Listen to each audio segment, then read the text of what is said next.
इससे पहले वाले लेक्चर में हमने पढ़ा था द मौर्यन डायनेस्टी या फिर the Mauryan empire.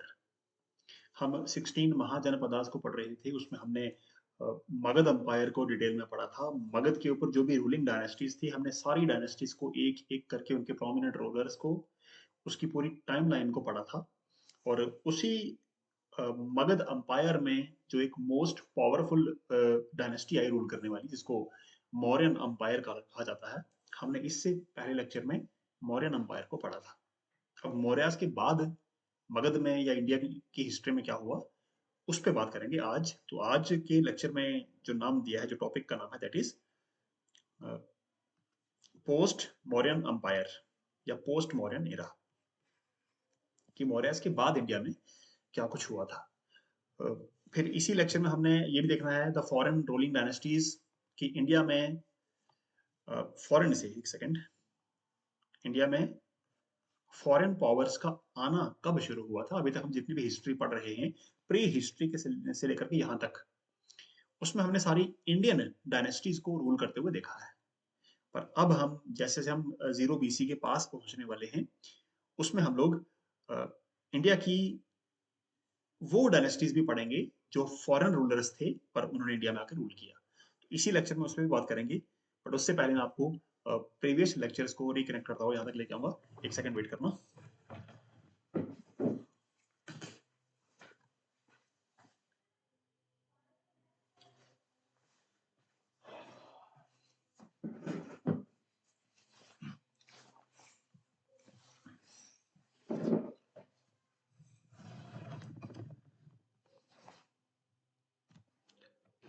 1 minute, just एक बार कंफर्मेशन ले लेते हैं कि सब कुछ ठीक चल रहा है या नहीं। हाँ, ऑलराइट। तो अभी तक हमने जितने भी टॉपिक्स को पढ़ा है, सबको एक बार कनेक्ट कर लेते हैं फटाफट से। तो मेरे साथ साथ आप लोग रिपीट करना। हमने स्टार्ट किया था पैलियोलिथिक एज से, PALAEOLITHIC।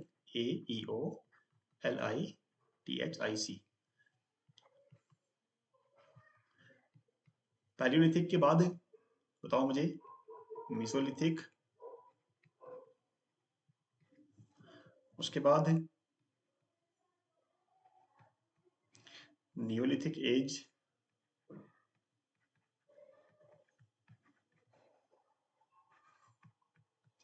नेक्स्ट चाकोलिथिक।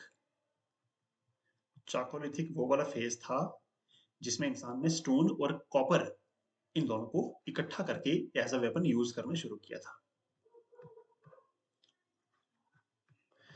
चोकोलिथिक के साथ ही मिलती जुलती कौन सी एज आई थी जब इंसान ने मेटल का यूज करना भी शुरू किया था, बताओ मुझे। उसमें नाम आता है इंडस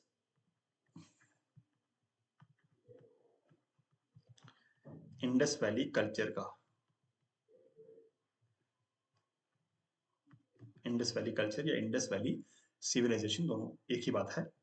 इंडस वैली के डिक्लाइन की बात हमने पढ़ी थी वैदिक एज। वैदिक एज में हमने अर्ली वैदिक एंड लेटर वैदिक एजेस को पढ़ा था। हमने देखा कि जैसे ही वैदिक एज का डिक्लाइन हुआ है, उसके बाद एक नया कल्चर शुरू हुआ इंडिया में, जिसको द एज ऑफ महाजनपदास कहते हैं, जो किंगडम्स एंड अंपायर्स वाली एज स्टार्ट हुई थी। तो वैदिक एज के बाद द एज ऑफ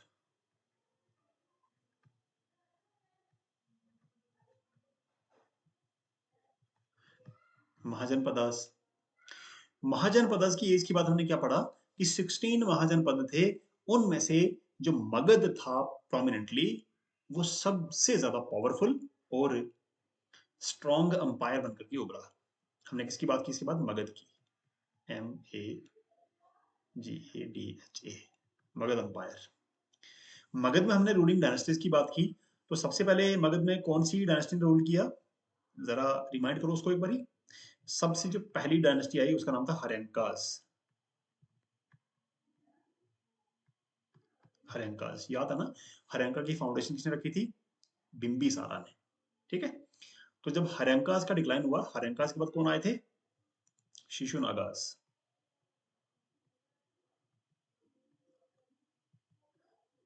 शिशुनागाज। शिशुनागाज का फेमस रूलर कौन था? उसका नाम था कलाशोका। उसके बाद नंदाज आए थे। नंदाज के टाइम पर एक जो प्रोमिनेंट, एक जो बड़े इंपॉर्टेंट हिस्टोरिकल इवेंट हुई थी, पहला फॉरेन अटैक हुआ था इंडियन टेरिटरी के ऊपर वाया खैबर पास। किसने किया था वो? अलेक्जेंडर द ग्रेट ने, 326 बीसी में। याद है ना? ये इवेंट हुई थी नंदाज के टाइम पर। अब नंदाज के बाद कौन सी डायनेस्टी आई थी यहाँ पर? नंदाज को ओवरथ्रो किया था चंद्रगुप्ता मौर्य ने। याद है ना? तो नंदाज के बाद आई थी Mauryan dynasty, Mauryan umpire. E am sorry, एक सेकंड रुकना। EMPIR, Mauryan umpire. Mauryan umpire को हमने पढ़ा था। तो आज हमने पढ़ना है कि पोस्ट मौर्यन इरा की मौर्यस के बाद इंडियन हिस्ट्री में क्या कुछ हुआ था। अभी तक की सारी हिस्ट्री में इस बात का ध्यान रखना कि कोई भी जो बड़ा फॉरेन अटैक है वो इंडिया में उतनी जबरदस्त तरह से हुआ नहीं था, एक अलेक्जेंडर को छोड़ करके। राइट? तो चलो आज के टॉपिक पे बढ़ते हैं आगे। मैं एक बार यहाँ से इसको इरेज कर लेता हूँ, फिर चलते हैं आगे। चलो जी, जितने भी लेक्चर इससे पहले पढ़े हैं सबको भाई ध्यान में रख करके साथ साथ में कवर करते चलना, तो आपको अच्छा लगेगा। फर्स्ट वाली स्लाइड पे चलते हैं। The foreign ruling dynasties. अभी तक जितनी भी डायनेस्टीज की मैंने नाम लिया है वो सब के सब इंडियन नेटिव्स थे। क्लियर? वैसे तो आर्यंस भी सेंट्रल एशिया से आए हुए थे, but they were just they were treated more like resident Indians. उनको काफी पुरानी बात है, वो तो वैदिक एज की बात है, तब से वो इंडिया में रह रहे हैं, तो इंडियन माना जाता है उनको। पर जिन्होंने अटैक किया इंडिया के ऊपर, उन फॉरेन डायनेस्टीज की बात करेंगे इस वाले टॉपिक में हल्की सी, फिर आएंगे वापस पोस्ट मॉडर्न एरा के ऊपर। आपको याद है जब मौर्य का जो सबसे लास्ट रूलर था, इसका नाम था बृहद्रथ।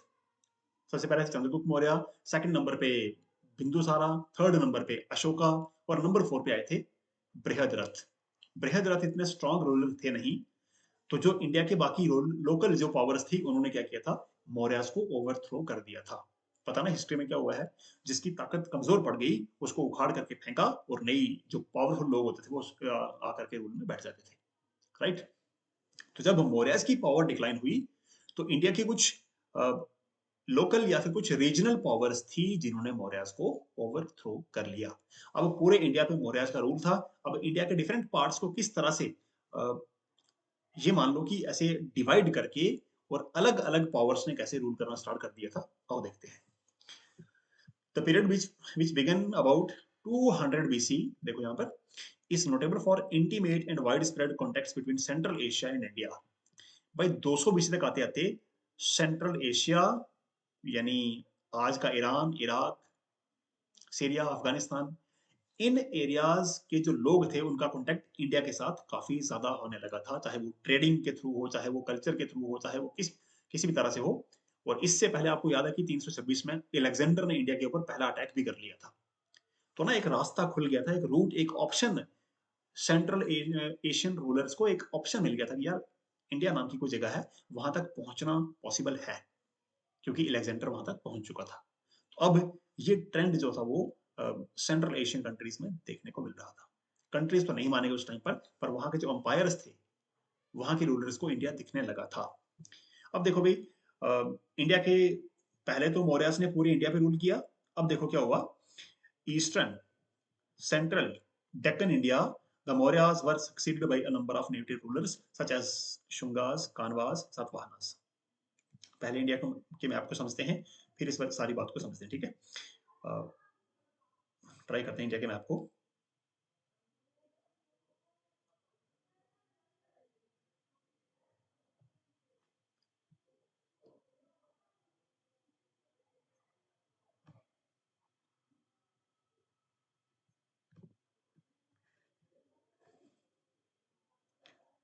जैसा भी है ये,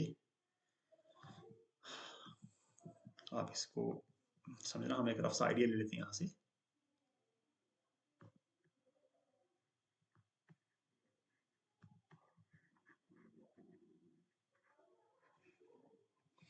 चलो जी, ये हमारे इंडिया का बनाना, इसमें गलती होगी एक, उस टाइम पर ये पूरा का पूरा जो एरिया था ये किसका था?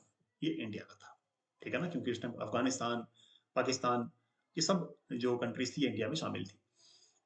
अब देखो क्या बोल रही है, हम इंडिया को यहाँ से 3 पार्ट्स में ले लेते हैं कि इंडिया के कौन कौन से पार्ट पर, पहले तो इस पूरे इंडिया पर लगभग लगभग पहले किसका रूल था?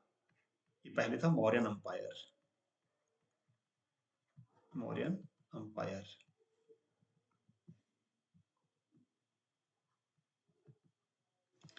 जब मौर्यस का डिक्लाइन हुआ तो तब क्या क्या हुआ? तब देखोगे आप यहाँ पर कि इंडिया का जो ईस्टर्न पार्ट था, ये वाला पोर्शन, मैं इसको ई के साथ लिख रहा हूं, इससे नीचे को बोलते हैं डी, यानी डेक्कन वाला पोर्शन, और ये वाला पार्ट था सी, यानी सेंट्रल इंडिया। तो अब देखोगे मैं इसको सी, डी एंड ई, यानी central India, Deccan India and eastern India, इन तीनों पोर्शंस पर जो लोकल या जो नेटिव पावर्स थी उन्होंने मौर्यस को ओवरथ्रो किया, उनको गद्दी से हटा दिया। तो कौन कौन आए यहाँ पर देखो, SHUNGAS, शुंगास। सेकंड नंबर जो डायनेस्टीज आई वो थे कानवास, और नंबर 3 पे थे सातवाहनास। शुंगास, कानवास, सातवाहनास। पूरे इंडिया पर इनमें से किसी का भी रूल नहीं था, पर इंडिया के कुछ कुछ पार्ट्स के ऊपर इन लोगों ने अपने अपने लोकल लेवल पर, रीजनल लेवल पर अपनी पावर्स को एस्टेब्लिश कर लिया था। अब बच गया इंडिया का कौन सा पार्ट? देखो यहाँ पर इस मैप में इंडिया का जो नॉर्थ वेस्टर्न पार्ट है वो ओपन बच गया है अभी तक। सेंट्रल भी हो गया, ईस्टर्न हो गया, डेक्कन हो गया। जो ये वाला पोर्शन है इंडिया का, ये वाला पोर्शन ब्लैंक बचा हुआ था, यहाँ पर एक वैक्यूम बन गया उस टाइम पर, क्योंकि कोई भी स्ट्रॉन्ग इंडियन पावर ऐसी नहीं थी जो नॉर्थ वेस्टर्न इंडिया को उस टाइम पर कंट्रोल कर रही हो। जो भी लोकल पावर्स थी, नेटिव पावर्स थी, वो सब सब अपने अपने एरियाज में कॉन्फाइंड थी। अब चलो वापस कहां पर, इस वाली बात पे। तो शुंगास, कानवास और सातवाहनास ने इंडिया के डिफरेंट पार्ट्स को ऑक्युपाई कर लिया। नॉर्थ वेस्टर्न इंडिया जो था वो ब्लैंक बच गया, वो वहां पर एक वैक्यूम सा बना। वहां पर क्या होता है उस वाली बात को देखते हैं। आपको पता ना, जो अलेक्जेंडर का अटैक हुआ था वो नॉर्थ वेस्टर्न इंडिया से ही हुआ था, जम्मू कश्मीर वाले पार्ट से हुआ था, क्योंकि वहीं से एक रास्ता आता था खैबर पास नाम से। ऊंचे पहाड़ों को क्रॉस करने के लिए लो एल्टीट्यूड रास्तों की जरूरत पड़ती है। तो वो रास्ता जिसने फॉरेन इन्वेडर्स को इंडिया तक पहुंचाया, उस रास्ते को बोलते हैं खैबर पास, राइट। तो खैबर पास से पहले अलेक्जेंडर आया। अब देखते हैं कि वहां से कौन कौन लोग उसके पीछे पीछे आने वाले हैं। जैसे इंडिया में हलवा बना हुआ था, सबको यहाँ पर खाना था करके। चलिए देखते हैं। द इंडो ग्रीक्स या फिर बैक्ट्रियन ग्रीक्स, ग्रीक वो लोग हैं जो सेंट्रल एशिया की ग्रीस से आते हैं भाई, ठीक है। आजकल ये कंट्री यूरोप के बॉर्डर पे है, यूरोप और एशिया के बॉर्डर के आसपास है, ठीक है ना, बफर जोन में मान लो इसको जाती है। मोस्टली वहां के जो रूलर्स थे वो काफी स्ट्रांग थे, अलेक्जेंडर का नाम हमने सुना सबने। तो ये लोग वहां से आते हैं। अब इनको इंडो ग्रीक्स और बैक्ट्रियन ग्रीक्स क्यों बोला जाता है, इस पे भी बात करते हैं, मेरे साथ आप लोग बने रहोगे। The kings of Bactria were known as the Bactrian Greeks, जो ओरिजिनल ग्रीक्स थे उनको बैक्ट्रियन ग्रीक्स कहा जाता है, जो वहां से आए हुए थे, ठीक है। उनकी एंसेस्टर्स इस ट्राइब को बिलोंग करते थे, इस सेक्ट को बिलोंग करते थे। The Bactrian Greeks who ruled over north western part, ये इंडिया का कौन सा पार्ट है, पीछे देख लो एक बारी। ये जो मैंने ब्लैक से किया ना, ये वाला पोर्शन, इसको बोलते हैं नॉर्थ वेस्टर्न इंडिया। तो जो इंडो ग्रीक्स थे, इंडो ग्रीक्स, ये इंडिया के इस वाले पोर्शन पे आकर के सेटल होने लगे थे धीरे धीरे। उन्होंने इंडिया के इस वाले पार्ट को कंट्रोल किया था। जब इंडिया में उनका रूल स्टेब्लिश हो गया, इंडिया के कौन से पार्ट पे, नॉर्थ वेस्टर्न पार्ट, आज का पाकिस्तान जो है उस वाले पार्ट में। तो जो इंडिया में जब उनका रूल स्टेब्लिश हुआ, उसके बाद देखो उनको क्या बोला गया, सेकेंड सेंचुरी बीसी में, the early first century BC are known as Indo Greeks. समझ गए ना, जो इंडिया में जिनकी सेटलमेंट्स बनी, इंडो ग्रीक्स के नाम से उनको जाना जाता है। और जो ओरिजिनल ग्रीक्स वाले थे उनको बैक्ट्रियन ग्रीक्स कहा जाता है। उनका सबसे फेमस रूलर कौन सा था देखो, नाम था उसका मेनेंडर, या फिर इनको मिलिंडा भी बोला जाता है, या फिर मिनेद्रा भी बोला जाता है इनको। ये इनका रूलिंग पीरियड है हैड हिज कैपिटल एट सकला। आज कर इसको पाकिस्तान का सियालकोट शहर जो है वो इंडो ग्रीक्स की कैपिटल हुआ करती थी उस जमाने में। He invaded the Ganga Yamuna Doab. UP Bihar वाला एरिया भी उसने बाद में ऑक्युपाई किया। नहीं, नॉर्थ इंडिया की जो पूरी बेल्ट थी ना, ये फर्टाइल प्लेन्स वाली इंडो गैंगेटिक प्लेन बनी, इस पूरी बेल्ट को उसने इन्वेड किया, कंट्रोल किया। He was converted to Buddhism by Nagasena. Important बात है, इसको भूलना मत। जो इंडो ग्रीक था, जो किंग था बड़ा फेमस, नाम क्या था उसका? मिनेंडर। इसको क्रिश्चियनिटी से, प्रोबेबली इसका जो रिलीजन रहा होगा वो क्रिश्चियनिटी रहा होगा, वहां से कन्वर्ट करके बुद्धिज्म में शामिल किया था। किसने किया था भाई? जो बुद्धिस्ट मॉन्क था उनका नाम क्या था? नागसेना या फिर नागार्जुना। 1 नंबर के एमसीक्यू में क्वेश्चन बन सकता है ये कि what was the name of the particular monk who converted Melinda into Buddhism. तो उनका नाम क्या था? Nagasena. Menander asked many questions from Nagsena but about Buddhism, and his answers were recorded in the form of book called Melinda Pano और The Question of Melinda। भाई ये book लिखी हुई है जिसमें मिलिंडा और नागसेना या फिर नागार्जुना, इनके जो क्वेश्चन हैं, इनके दोनों की कन्वर्सेशन इस वाली बुक में रिकॉर्ड की गई है रिटन फॉर्म में। बुक का नाम भी आप याद रखेंगे। Hermesius was defeated by Parthians and this ended the rule of Indo-Greeks। अच्छा, कौन सी डायनेस्टी थी या कौन सा किंग था जिसके डिक्लाइन के बाद इंडो ग्रीक्स का रूल इंडिया में खत्म हो गया था? तो ध्यान रखना भाई, इंडो ग्रीक्स का जो राष्ट्र का रूलर था वो कौन था? हेर्मियस। ओके। और इसको हराया किसने था? पार्थियंस नाम की रूलिंग डायनेस्टी ने, जो इंडिया के नॉर्थ वेस्टर्न पार्ट में बाद में इस्टेब्लिश हुई। तो ये थोड़ा सा फॉरेन इन्वेजन के बारे में हमने यहाँ पर पढ़ा है, FOREIGN, फॉरेन इन्वेजन। बस इतना सा दौर इंडिया के ऊपर फॉरेन इन्वेजन का भी आया था। तो कौन सा रूलर था भाई? मिलिंडा नाम का रूलर था जिसने मोस्टली इंडो ग्रीक्स को यहाँ पर इस्टेब्लिश किया। अब देखो, they were the first to issue gold coins to India. ये बात इंपॉर्टेंट है। सबसे पहली बार करेंसी में गोल्ड कॉइन्स को इशू करने वाले लोग कौन थे? इंडो ग्रीक्स थे भी। ये इनकी सबसे बड़ी एक मान लो कि सिग्निफिकेंस है। Greeks introduced Hellenistic art in the northwestern frontier of India, but this art was not purely Greek. It was a result of the contact between Indians and Greek that Gandhara art was emerged in India। देखो भाई, India में जितनी भी art की forms हैं उसमें एक form है गंधारा फॉर्म ऑफ आर्ट। तो जो गंधारा फॉर्म ऑफ आर्ट है ये इंडो ग्रीक्स के साथ लिंक्ड है। यानी गंधारा जो आर्ट है, इंडो ग्रीक्स की जो आर्ट फॉर्म्स हैं उसका ब्लेंड मिलता है इंडियन आर्ट के साथ। तो इंडिया में जितनी भी आर्ट की फॉर्म्स हैं उनमें से इंडो ग्रीक के साथ कौन सी फॉर्म ऑफ आर्ट जुड़ी हुई है? तो हम इसमें क्या लिखेंगे? Gandhara form of art. आगे देखोगे द शकाज या फिर सिंथियंस। अब ये एक रूलिंग डायनेस्टी है जिन्होंने इंडो ग्रीक्स को रिप्लेस किया। देखो हिस्ट्री में चल क्या रहा है, एक जब पावर में आता है तो वो चेयर पे, वो थ्रोन पे बैठ जाता है। जब उसकी पावर डिक्लाइन होती है तो कोई नई पावर आकर के उसको हटा करके वहां से खुद स्टैब्लिश हो जाती है। तो इंडो ग्रीक्स को नॉर्थ वेस्ट पार्ट से हटाया तो कौन वहां पर आए? शकाज आए। हिंदी में इनको शक कहा जाता है। There were the 5 branches of the Shakas with their seats of power in different parts of India and Afghanistan। जो शक डायनेस्टी है इनकी 5 ब्रांचेस इंडिया में एज अ रूलिंग डायनेस्टी आई थी।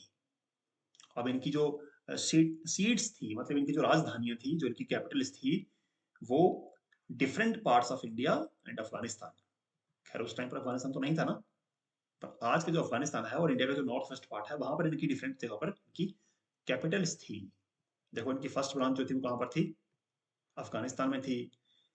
Second branch Punjab with Takshashila, आज के पाकिस्तान की बात हो रही है। थर्ड ब्रांच जो थी वो मथुरा थी, यूपी में। Fourth branch western India, Gujarat के आसपास। और जो फिफ्थ ब्रांच थी वो थी अपर डेक्कन रीजन, मध्य प्रदेश के आसपास। राइट। तो ये 5 ब्रांचेस थी किसकी? शकास की, जिन्होंने बाद में इंडो ग्रीक्स को रिप्लेस किया। अब शकास के बारे में एक इंपॉर्टेंट बात क्या है, Shakas issued large number of silver coins and benefited from the sea trade in Gujarat. इनको सी ट्रेड से, समुद्री रास्तों के से जो व्यापार होता है उससे काफी इनको, इनकी रूलिंग डायनेस्टी को काफी ज्यादा उससे फायदा होता था। आओ ना एक बार रिपीट कर लेते हैं। बात हो रही है कॉइन्स की, COINS, कॉइन्स। तो मुझे बताओ, जो गोल्ड के कॉइन्स थे सबसे पहली बार किसने इशू किए थे? अभी हमने पढ़ा है इंडो ग्रीक्स ने। Indo Greeks were the first to issue gold coins as currency. और सिल्वर कॉइन्स इशू करने वाले लोग कौन थे? ये थे कौन? शकास थे ये भी। ठीक है, ये छोटा सा फैक्ट था, इसको आप याद रखना। नेक्स्ट है सिंथोपार्थियंस। अब देखो ये बाकी डायनेस्टीज हैं जो इंडिया में रूल कर रही है। मैंने कहा ना, कोई भी स्ट्रॉन्ग सेंट्रल पावर नहीं बची थी मौर्यास के बाद। जब मौर्यास का डिक्लाइन हुआ उसके बाद पूरे इंडिया को एकदम बांध के रखने वाला कोई भी रूलर बचा नहीं था। तो डिफरेंट रूलिंग डायनेस्टीज इंडिया पे क्या कर रही थी, डिफरेंट पार्ट्स के ऊपर रूल कर रही थी। तो उसी में नाम किसका आता है? सिंथोपार्थियंस का। देखो इसमें, originally they lived in Iran from where they move to India. Actual में ये कहाँ के रहने वाले थे? ईरान के रहने वाले थे भाई ये लोग तो उस टाइम पर। ईरान से ये इंडिया की तरफ आए थे। रूट कौन सा था? खैबर पास वाला रूट था। बाहर से जो भी लोग आए नॉर्थ वेस्ट पार्ट से, वो खैबर पास से होते हुए आए। सेकंड।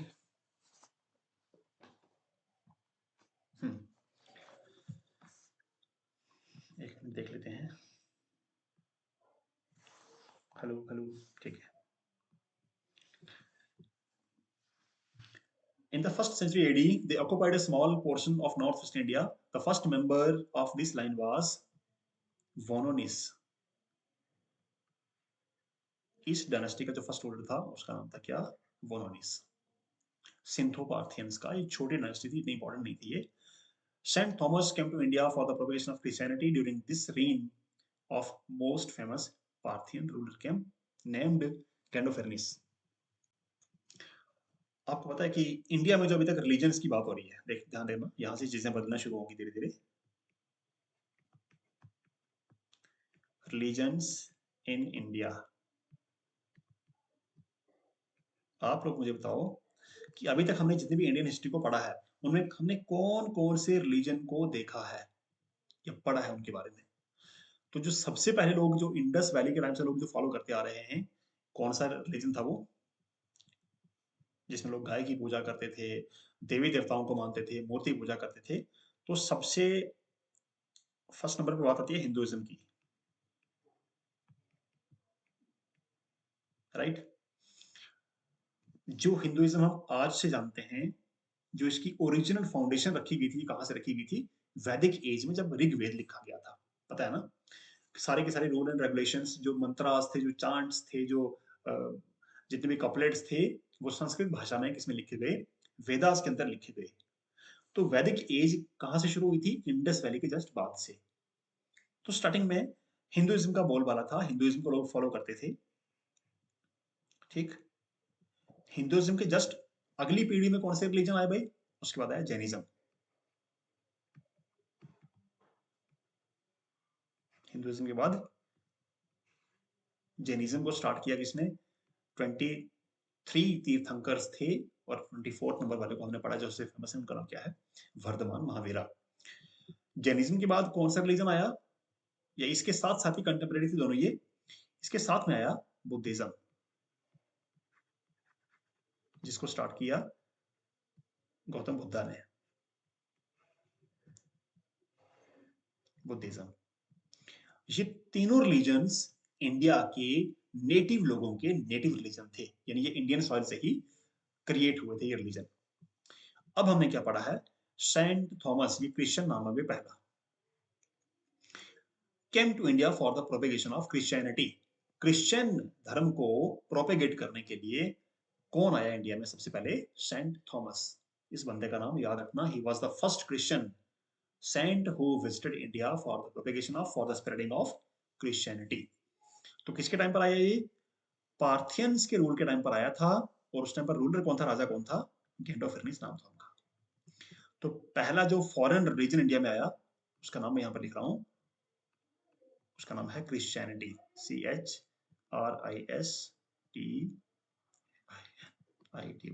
क्रिश्चियनिटी। अब मुझे बताओ, इंडियन सॉइल के ऊपर क्रिश्चियनिटी के रिलीजन को लाने वाला पहला इंसान कौन था? तो उसका नाम क्या था? Saint Thomas, Saint THOMAS। ये वाली बात याद रखना। और कौन सी रूलिंग डायनेस्टी के टाइम पर ये लोग इंडिया में एंटर हुए थे? तो डायनेस्टी का नाम क्या था? RULING। किसकी रूलिंग में ये आए थे? पार्थियंस की रूलिंग में आए थे भाई ये लोग, PARTH, पार्थियंस। और पार्थियंस में भी रूलर का नाम क्या था? GANTOPHER।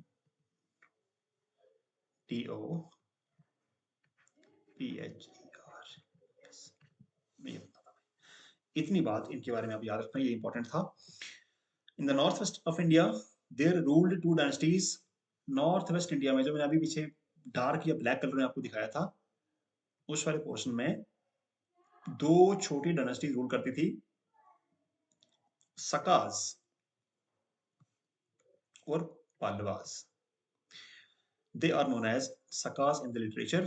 They are commonly referred to as Western Kshatrapas। Kshatrapas, क्या लिखा भाई ये?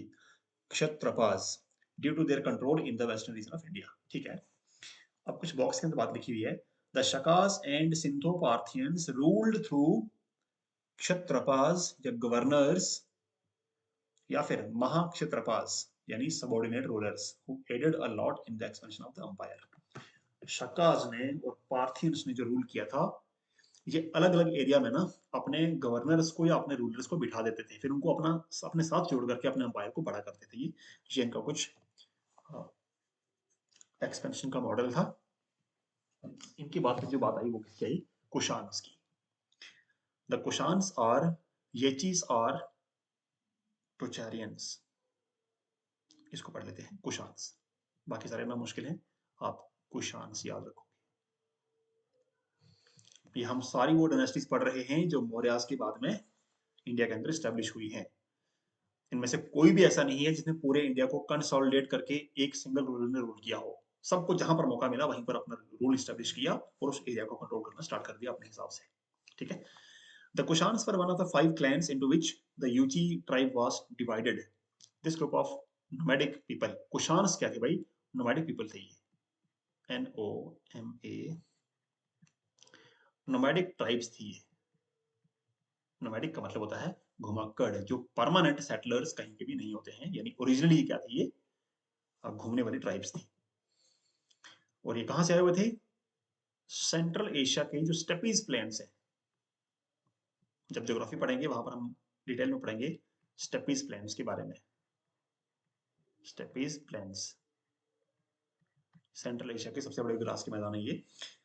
तो स्टेपीज में से ये लोग शिफ्ट हुए थे अपने माल मवेशी के साथ।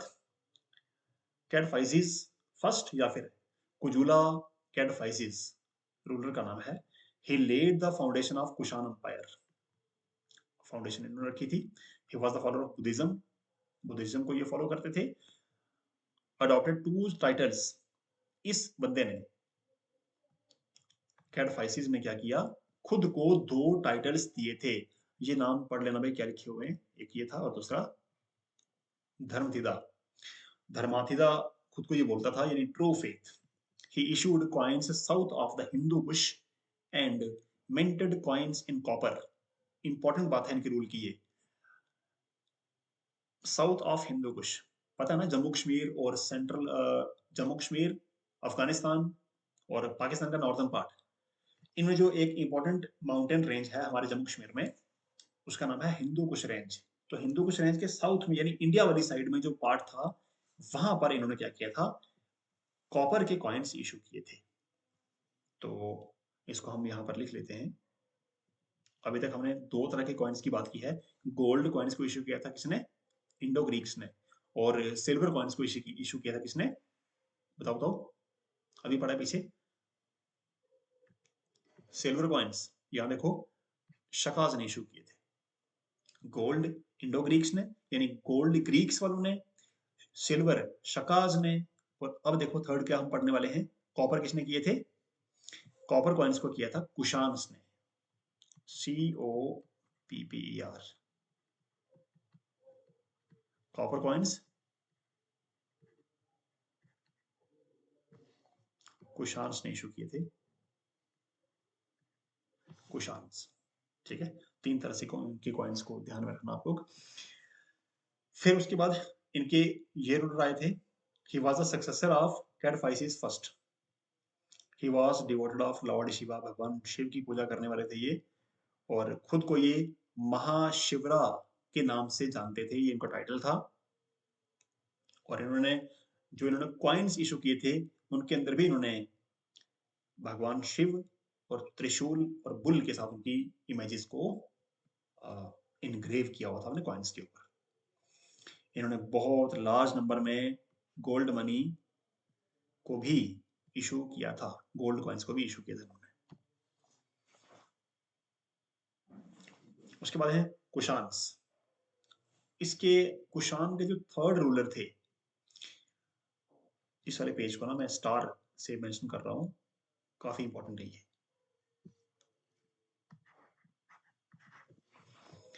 कुशान्स के जो नेक्स्ट रूलर थे वो कौन थे? उनका नाम था कनिष्का, बहुत इंपॉर्टेंट रूलर।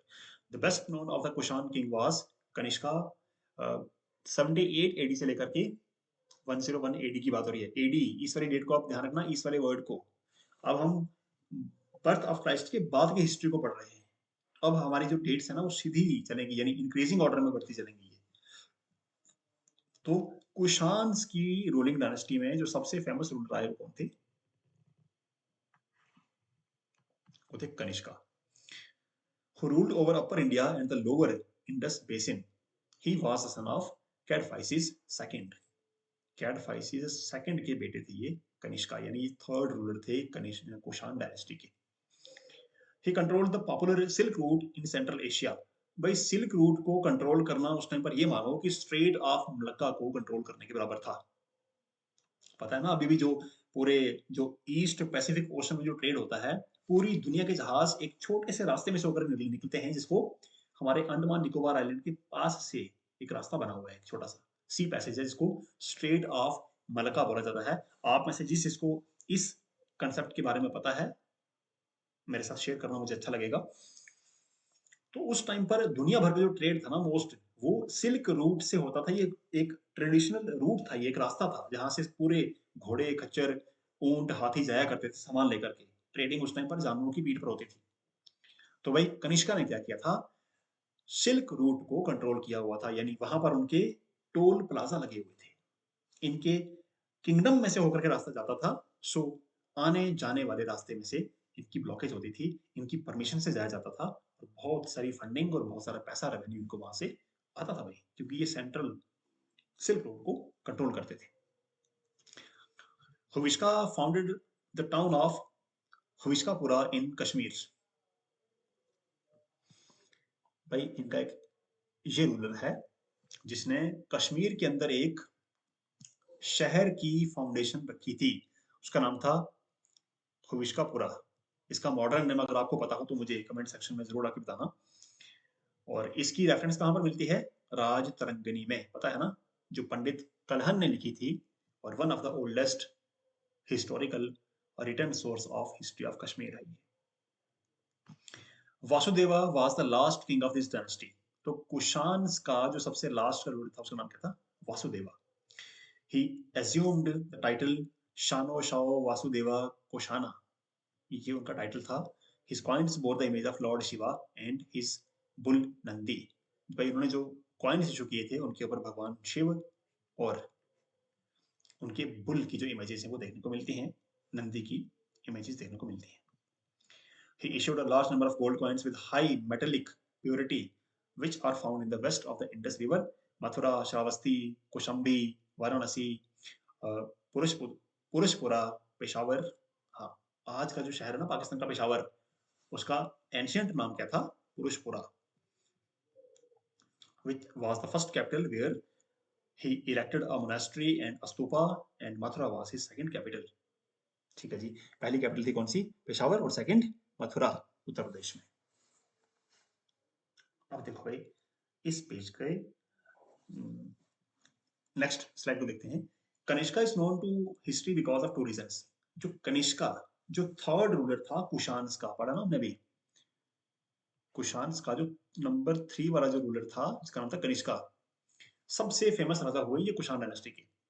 अब दो इंपॉर्टेंट इवेंट्स हैं जिनके नाम से, जिनके कारण इनको जाना जाता है। फर्स्ट क्या था? His era was started in 78 AD, known as Saka era. It is evident that he used Bactrian language in his coins and inscriptions. 78 AD यानी जीरो के 78 ईयर्स बाद शुरू होता है एक नया कैलेंडर जिसको हम क्या बोलते हैं? शक कैलेंडर या फिर शका एरा। थोड़ा ढंग से लिख लेते हैं इसको, शका एरा, SHAKA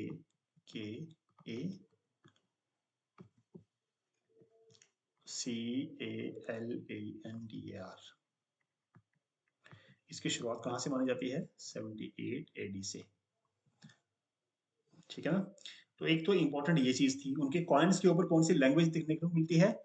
बैक्टेरियन लैंग्वेज, जो बैक्ट्रियन ग्रीक्स की लैंग्वेज थी ओरिजिनली, जो इंडिया की नेटिव लैंग्वेज नहीं थी। और सेकंड नंबर पे क्या बात हुई थी भाई? He assumed the title of Devputra and Kanishka was shown wearing a peaked helmet on some coins. उन्होंने खुद को एक टाइटल दिया था, उसका नाम क्या था? देवपुत्रा। देवपुत्रा का जो शाब्दिक, जो लिटरल मीनिंग है ना, उसका मतलब होता है सन ऑफ गॉड्स। और इन्होंने क्या किया था? पीक्ड हेलमेट, सिर के ऊपर जो मुकुट लगाते हैं ना, असल में देवी देवताओं के फोटोज को कभी देखना, उनकी मूर्तियों में देखना, उनके ऊपर ना एक मुकुट सा लगा होता है। अगर आपने रामायण या फिर महाभारत के एपिसोड देखे होंगे, वहां पर देखना हर एक कैरेक्टर को ना सिर के ऊपर मुकुट लगा हुआ है। तो इनके कॉइन्स के ऊपर उस तरह के मुकुट देखने को मिलते हैं। प्रोबेबली इसके ऊपर भी कुछ दिख रहा है मेरे ख्याल से यहाँ पर। एक इवेंट इनकी लाइफ में और भी हुई थी जो बुद्धिज्म के साथ रिलेटेड है। मुझे बहुत अच्छा लगेगा अगर आप में से कोई एफर्ट डाल करके मुझे उस इंपॉर्टेंट इवेंट के बारे में बता दे कि बुद्धिज्म से रिलेटेड क्या इवेंट थी जो कनिष्का ने की थी या कनिष्का के टाइम पर हुई थी। बताना मुझे इंतजार रहेगा आपकी इस पार्ट का। कुशान्स की बात याद रखना, हमने पोस्ट मॉडर्न हिस्ट्री में जितनी भी चीजें पढ़ी हैं, सभी डायनेस्टीज में से सबसे जो लंबा रूलिंग पीरियड है या फिर जो सबसे प्रोमिनेंट जो रूलिंग डायनेस्टी रही है वो कौन सी है?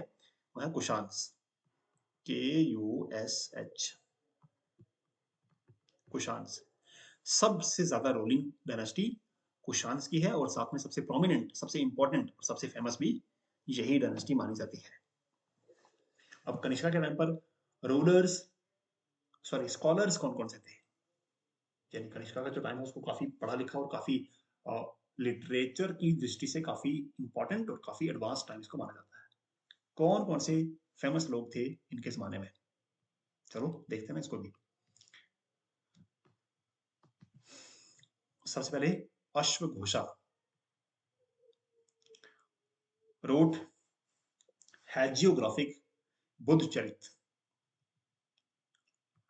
and composed बुडन सौंदर्यनंदा, संस्कृत काव्य। देखो भाई, काव्य बोलते हैं पोइट्री को, ऐसी क्रिएशन जो पूरी तुकबंदी में लिखी जाती है, राइमिंग में लिखी जाती है, उसको बोलते हैं काव्य, पोइट्री।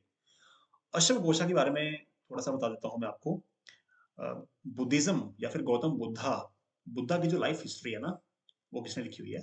अश्वघोषा ने। बुक का नाम है बुद्धचरित, CH, बुद्धचरित। गौतम बुद्धा की लाइफ के बारे में मोस्टली इस वाली बुक से पता लगता है। तो अश्वघोषा नाम था उन स्कॉलर्स का। चाणक्य, जिनको फादर ऑफ आयुर्वेदा बोला जाता है, महर्षि चाणक्य, यानी कहो father of Ayurveda. Important question है भाई, हार्डली में मत लेना। कनिष्का का जो रूल था वो इतना इंपॉर्टेंट क्यों है? उसके अंदर जो इंपॉर्टेंट स्कॉलर्स थे उनकी बात कर रहे हैं हम लोग। तो ये उस जमाने की बात हो रही है जब अभी दुनिया ने ना धीरे धीरे चलना शुरू किया था, थोड़ा ट्रैक पे आना शुरू किया था। तो आयुर्वेदा को ओल्डेस्ट साइंस ऑफ मेडिसिन बोला जाता है। किसी भी बीमारी का इलाज करने का जो सबसे पहला तरीका है ना, सबसे ओल्डेस्ट फॉर्म है जो ट्रीटमेंट की, उसको आयुर्वेदा बोला जाता है। तो आयुर्वेदा की जो सबसे कोर बुक है, जिसके ऊपर सारे वो सूत्र लिखे हुए हैं, सारे फार्मूला लिखे हुए हैं कि किस बीमारी को किस मेथड से ठीक करना है, उस वाली बुक को लिखा किसने था? चाणक्य ने लिखा था, और बुक का नाम है चाणक्य संहिता। और इसी के टाइम पर हुए थे महर्षि सुश्रुता, जिनको फादर ऑफ सर्जरी बोला जाता है।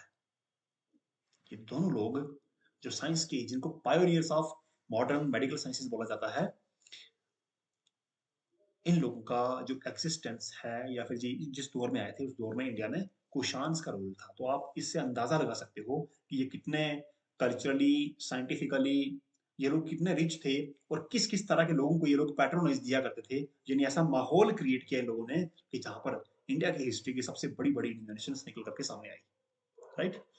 नंबर 3 पे बात करते हैं। क्या लिखा हुआ ये? एजिसेलस, ग्रीक इंजीनियर थे ये। ग्रीक का मतलब फॉरेनर्स थे। और Purushapura stupa was built under his guidance. ये एक सिविल इंजीनियर थे भाई, नाम इनका देख लेना आप लोग। और जो पुरुषपुरा है, जिसको आज पेशावर का शहर है जो पाकिस्तान का, उस शहर की जो पूरा जो डिजाइन दिया गया था, जो उसकी कंस्ट्रक्शन हुई थी, वो इनकी गाइडेंस में हुई थी। नंबर 3 हो गए। नंबर 4 पे आओगे नागार्जुना। उनको इंडियन आइंस्टीन भी बोला जाता है, also called as Indian Einstein.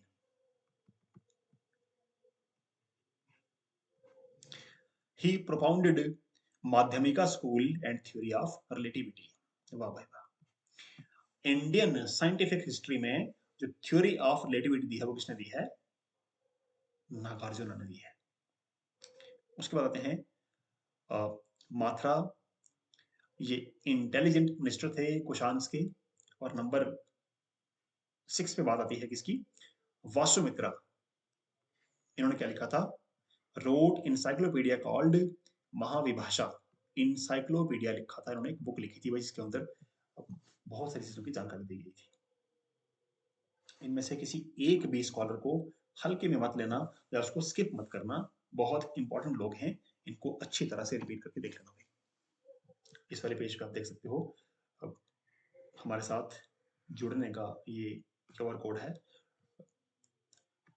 इस टेलीग्राम पर इस लेक्चर के दौरान जो भी ओवर राइटिंग की जा रही है, जो भी एडिटिंग की जा रही है एग्जिस्टिंग पीडीएफ के ऊपर, ये सारी एडिटेड फॉर्म में जो पीडीएफ है, ये आपको हमारे इस टेलीग्राम चैनल पर मिलेगी। राइट। यूट्यूब पर जितना हो सके अपने साथ वालों से शेयर कर दो। और हो सके तो मन करे, अगर कुछ काम, अगर आपकी हमारे लेक्चर कुछ काम आ रहे हैं, तो आप हमें सब्सक्राइब भी कर सकते हो। आपके सब्सक्राइब करने से क्या होता है पता ना? यूट्यूब से पैसा आता है, रेवेन्यू आता है। समझ गए? सिर्फ आप लोगों के सब्सक्राइब और देखने से। तो शेयर किया करो खूब दिल खोल के। और जो कुछ इसमें आपको एरर लगता है, या फिर आपको लगता है कि यार इस तरीके को इस तरह से अपडेट करना चाहिए, तो आप हमें अपने सजेशंस डाल सकते हो, आप हमें क्रिटिसाइज भी कर सकते हो। Most welcome. रही बात इंस्टाग्राम की, तो ये मेरा पर्सनल अकाउंट है, आप इस पे मेरे साथ भी 1 to 1 जुड़ सकते हो भाई। आगे बात आती है the indigenous ruling dynasties. Indigenous का मतलब होता है डोमेस्टिक या लोकल। ठीक है। और कौन कौन से थे इसकी बात? हमने भी कुशान्स को पढ़ा है, और कुशान्स के रूलिंग पीरियड को, उनकी हिस्ट्री को, उनकी सिग्निफिकेंस को हमने डिटेल में पढ़ा है कि क्या क्या हुआ उनके जमाने में। The most significant of the indigenous successors of the Mauryas in the north were the Shungas. देखो, नॉर्थ इंडिया की बात हो रही है, तो मौर्यास के बाद इंडिया के नॉर्दर्न पार्ट में किसने उनको रिप्लेस किया? उस डायनेस्टी का नाम था शुंगा डायनेस्टी। और ये किसके बाद आए थे? कानवास और सातवाहनास के बाद की फेज की बात हो रही है। The information about Shunga dynasty is found in Ganga Samhita. कौन कौन सी बुक से हमें इनके बारे में पता लगता है? गंगा संहिता, महाभाष्य, पतंजलि। ये कुछ बुक्स लिखी हुई है भाई, जहां से हमें माल मालविका अग्निमित्रम ऑफ कालिदासा, हर्ष चरित्र ऑफ बान भाता, ये सारी बुक्स हैं जिनमें हमें किसके बारे में पता लगता है? हमें शुंगास के बारे में पता लगता है। अब शुंगास की कैपिटल कौन सी थी? पाटलिपुत्रा एंड विदिशा, ये दो शहर उनके कैपिटल सिटीज माने जाते हैं। एंशिएंट मैप के ऊपर इनको लोकेट करना आप लोग। अब देखो भाई, शुंगास की बात हो रही है, तो शुंगा डायनेस्टी की जो फाउंडेशन है ना, वो रखी थी पुष्यमित्रा शुंगा ने। हाँ, बृहद्रथ मौर्यास के लास्ट रूलर थे। तो बृहद्रथ को किसने मारा था? उनको मारने वाले जो किंग थे उनका नाम था पुष्यमित्र शुंगा। ही was the earlier commander in chief of the Mauryan army. ये पहले मौर्यन आर्मी में कमांडर इन चीफ का के पोस्ट पर थे, और इन्होंने ही अपने किंग को मार दिया था। किसको? बृहद्रथ को, जो लास्ट मौर्यन रूलर थे। He also faced an invasion by Kharavela. The conflict between Pushyamitra Shunga and Vajrasena is mentioned in the drama माल मालविका अग्निमित्रम भाई कालिदासा। देखो भाई, कालिदासा को शेक्सपियर ऑफ इंडिया भी बोला जाता है। इस वाली बात को आप मैं यहाँ लिख देता हूँ, इसको याद रखना। Which scholar is known as the Shakespeare of India. तो कालिदासा को ये टाइटल दिया गया है, KALI। Kalidasa is known as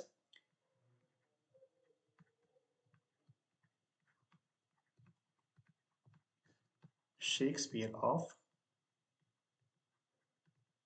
India. India के जितने भी ड्रामेटिस्ट हुए हैं, सबसे ग्रेटेस्ट उसको माना जाता है कालिदासा को। हिंदी भाषा में ये लिखते थे। और कालिदासा ने एक ड्रामा लिखा हुआ, उसका नाम क्या है? मालवी मालविका अग्निमित्रम। और इसमें उन्होंने किसकी कहानी लिखी हुई है? पुष्यमित्रा शुंगा और वाज सेना, इन दोनों किंग्स की जो कॉन्फ्लिक्ट था आपस में, उसको इन्होंने ड्रामा की शेप में पूरा अपनी बुक में मेंशन किया हुआ है। According to Ayodhya stone inscription of king Dhana, Pushyamitra Shunga performed 2 अश्वमेध sacrifices।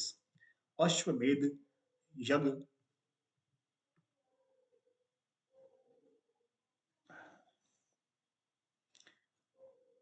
पुष्यमित्र शुंगा ने अपने रूलिंग पीरियड में अश्वमेघ यज्ञ को 2 बार परफॉर्म किया था।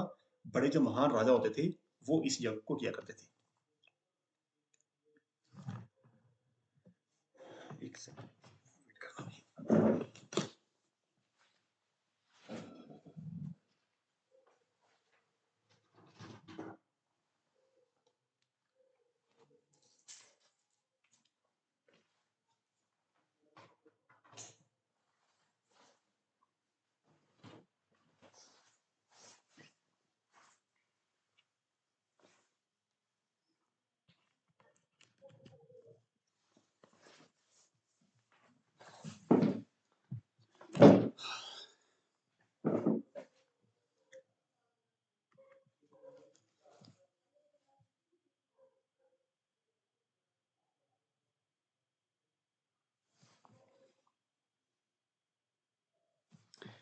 ठीक है।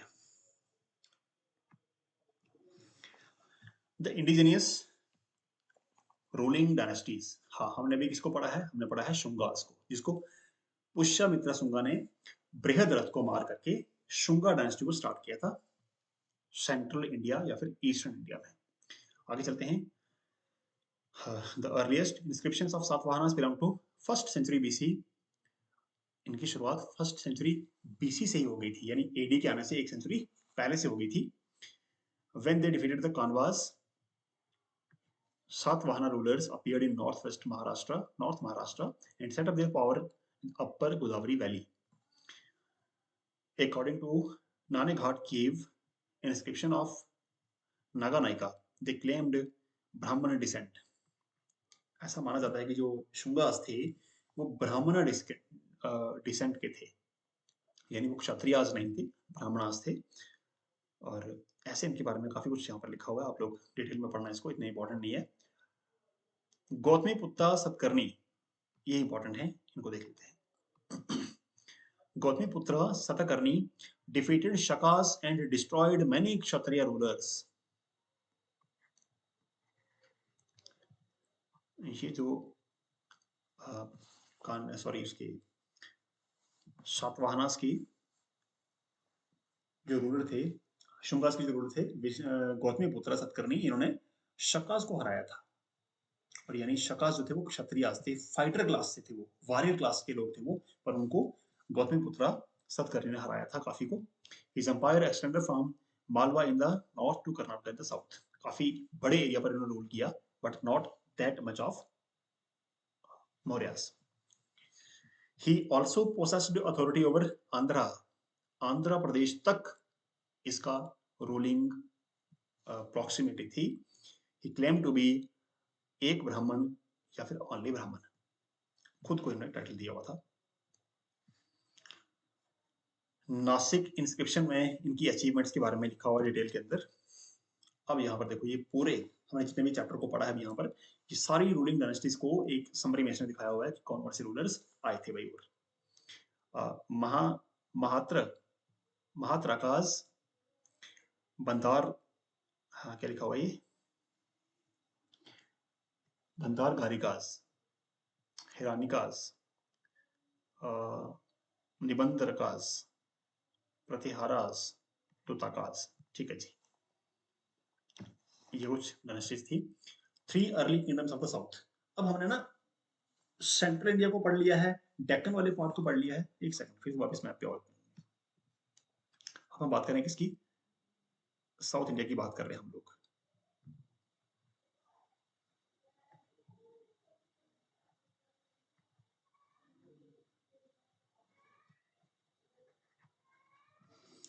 ये हमारा इंडिया का साउथर्न पार्ट है। ये ट्रॉपिक ऑफ कैंसर को अगर हम यहाँ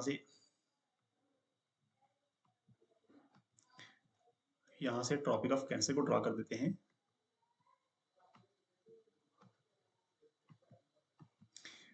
तो सॉरी मैं ऐसे लाइन ड्रॉ कर रहा हूँ यहाँ से। इस लाइन से ऊपर का जो इंडिया का हिस्ट्री है ना, वो हमने अभी तक पढ़ लिया है। वहां पर कानवास आए, सातवाहनास आए, उसके बाद कुशान्स आए, शुंगास आए। ये सारी डायनेस्टीज ने इंडिया के ऊपर वाले पार्ट को कंट्रोल कर लिया था। अब बच गया इंडिया का सदर्न पार्ट, ये वाला। इस सदर्न पार्ट में कौन लोग रूल कर रहे थे, या ये पार्ट किसके अंडर था उस टाइम पर? तो यहां देखोगे 3 early kingdoms of the south.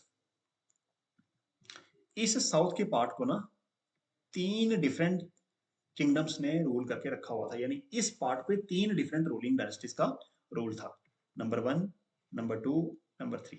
जिस दौरान मौर्यास की पावर इंडिया में खत्म हुई, उस दौरान साउथ इंडिया के, यानी इंडिया के सबसे साउथ वाले पार्ट में कौन कौन सी डायनेस्टीज रूल कर रही थी, उनको देख लेते हैं। The southern end of the Indian peninsula situated south of the Krishna river was divided into 3 kingdoms। 3 kingdoms थे, कौन कौन से? पांड्यास, चोलास एंड चेरास। समझ गए? 3 डायनेस्टीज कौन कौन सी थी? यहां देखोगे CHERAS, चेरास, चोलास, पांड्यास। ये 3 डायनेस्टीज थी जो इंडिया के सदर्न पार्ट को उस टाइम पर कंट्रोल कर रही थी। तो यहां देख लोगे पांड्यास, चोलास, चेरास, सबके बारे में यहाँ पर डिटेल जानकारी लिखी हुई है, इसको आप आराम से देखोगे। और हम चलते हैं नेक्स्ट पे। 3 early kingdoms of the south, ये उनका सोशल स्ट्रक्चर है, चेरास, चोलास और पांड्यास का। इसको भी अच्छे से देख लोगे आप लोग। संगम एज, पोस्ट मॉडर्न जो हिस्ट्री है उसमें जो सबसे साउथ इंडिया का जो सबसे लास्ट का पार्ट है ना, उस वाले टाइम पीरियड को, जिस टाइम पर चेरास, चोलास और पांड्यास ने रूल किया इंडिया के सदर्न पार्ट पे, उस एज को संगम एज कहा जाता है। और संगम एज किसके साथ रिलेटेड है ये? SOUTH, साउथ इंडियन हिस्ट्री के साथ। South Indian history, this age refers to the period which when large number of poems in Tamil were composed by a number of authors in the early history of South India। Sangam term refers to the assembly or meeting together by Tamil scholars। संगम का मतलब होता है मिलना, getting together. तो जब Tamil history के, या फिर तमिलनाडु में कौन सी भाषा बोलते हैं? तमिल लैंग्वेज, काफी रिच लैंग्वेज है ये। तो जब वहां के बहुत बड़े बड़े स्कॉलर्स इकट्ठे बैठ करके कुछ कुछ बुक्स को लिखा करते थे, कंपाइल किया करते थे, उन मीटिंग्स को बोला जाता था संगम। संगम मीन्स मिलना। तो उस पूरे हिस्ट्री वाले फेज को क्या बोला जाता है? संगम एज बोला जाता है। देखो उसमें क्या इंपॉर्टेंट बातें हुई है। अगट्टियम was the first known book on Tamil grammar. Tamil grammar की सबसे पहली बुक है लिखी हुई है अगातियम।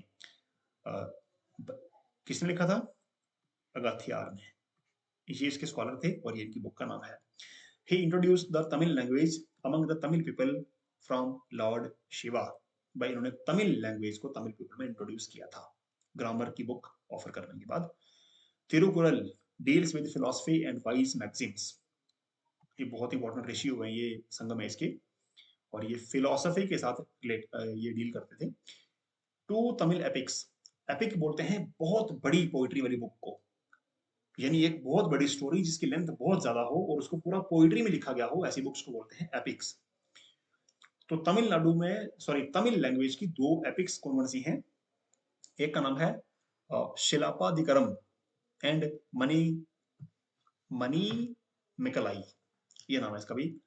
इसको ओडेसी ऑफ तमिल पोइट्री भी बोला जाता है। भी ओडेसी क्या चीज है भाई?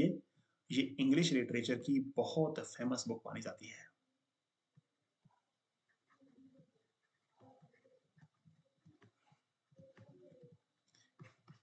इंग्लिश लिटरेचर या फिर एंशियंट ग्रीक लिटरेचर।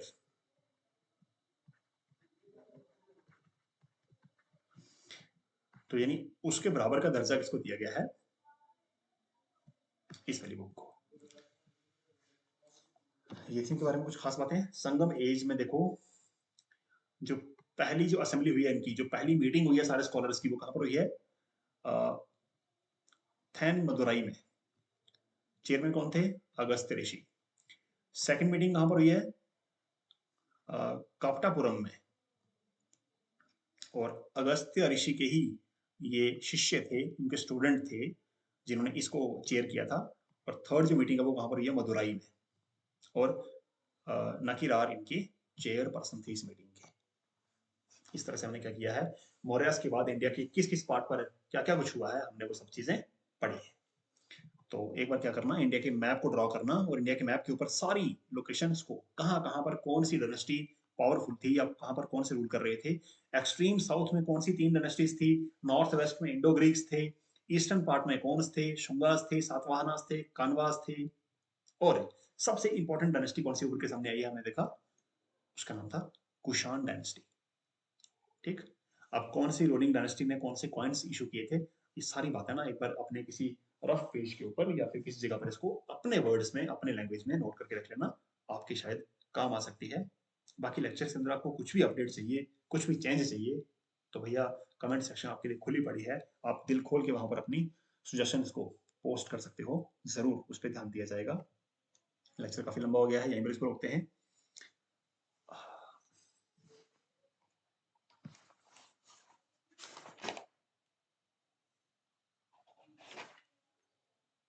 ठीक है, कल के लेक्चर में यहाँ तक की हिस्ट्री को आगे लेकर चलेंगे, कनेक्ट करते हुए। मेरे साथ आप लोग बने रहना। Thank you. See you in the next lecture. Bye.